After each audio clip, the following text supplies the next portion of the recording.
बिस्मिल्लाहिर्रहमानिर्रहीम। जान पाकिस्तान टीवी के सामईन व नाज़रीन अस्सलाम वालेकुम। एक शख्स के यहाँ सिर्फ बेटियाँ थीं। हर मर्तबा इसको उम्मीद होती कि अब तो बेटा पैदा होगा, मगर हर बार बेटी ही पैदा होती। इसी तरह इसके यहाँ यक के बाद दीगरे 6 बेटियाँ पैदा हो गईं। इसकी बीवी के यहाँ फिर विलादत मुतवक्की थी। वो डर रहा था कि फिर कहीं लड़की पैदा ना हो जाए। शैतान ने इसको बहकाया, चुनाचा उसने इरादा कर लिया कि अब भी अगर लड़की पैदा हुई तो वो अपनी बीवी को तलाक दे देगा। रात को सोया तो उसने अजीबो गरीब ख्वाब देखा। उसने देखा कि क़यामत बर्पा हो चुकी है, इसके गुनाह बहुत ज़्यादा हैं, जिनके सबब इस पर जहन्नम वाजिब हो चुकी है।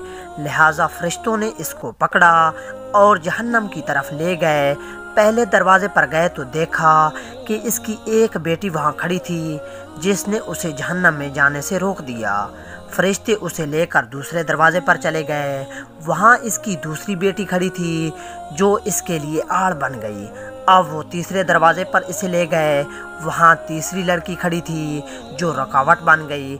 इस तरह फरिश्ते जिस दरवाज़े पर इसको ले जाते, वहाँ इसकी एक बेटी खड़ी होती, जो इसका दिफा करती और जहन्नम में जाने से रोक देती। गर्ज ये कि फ़रिश्ते इसे जहन्नम के 6 दरवाज़ों पर लेकर गए, मगर हर दरवाज़े पर इसकी कोई ना कोई बेटी रुकावट बनती चली गई। अब 7वां दरवाज़ा बाकी था। फ़रिश्ते इसको लेकर उस दरवाज़े की तरफ चल पड़े। इस पर घबराहट तारी हुई कि इस दरवाज़े पर मेरे लिए रुकावट कौन बनेगा। इससे मालूम हो गया कि जो नीयत इसने की थी गलत थी। वो शैतान के बहकावे में आ गया था।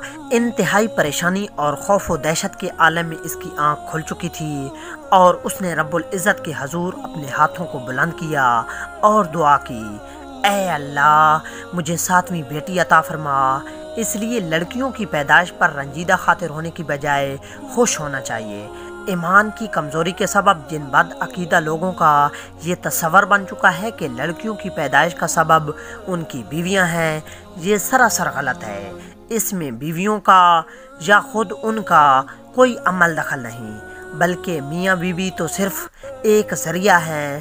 पैदा करने वाली हस्ती तो सिर्फ़ अल्लाह रब्बुल इज़्ज़त की है। वही जिसको चाहता है लड़का देता है और जिसको चाहता है लड़की देता है, जिसको चाहता है लड़के और लड़कियां मिलाकर देता है और जिसको चाहता है बांझ बना देता है। दोस्तों, उम्मीद करता हूं कि आपको वीडियो अच्छी लगी होगी। अगर अच्छी लगी है तो प्लीज़ इसे लाइक और शेयर करें और मज़ीद इस तरह की वीडियोस को देखने के लिए जान पाकिस्तान टीवी को देखते रहें। नई वीडियो के साथ जल्द मिलते हैं, तब तक के लिए अल्लाह हाफिज़।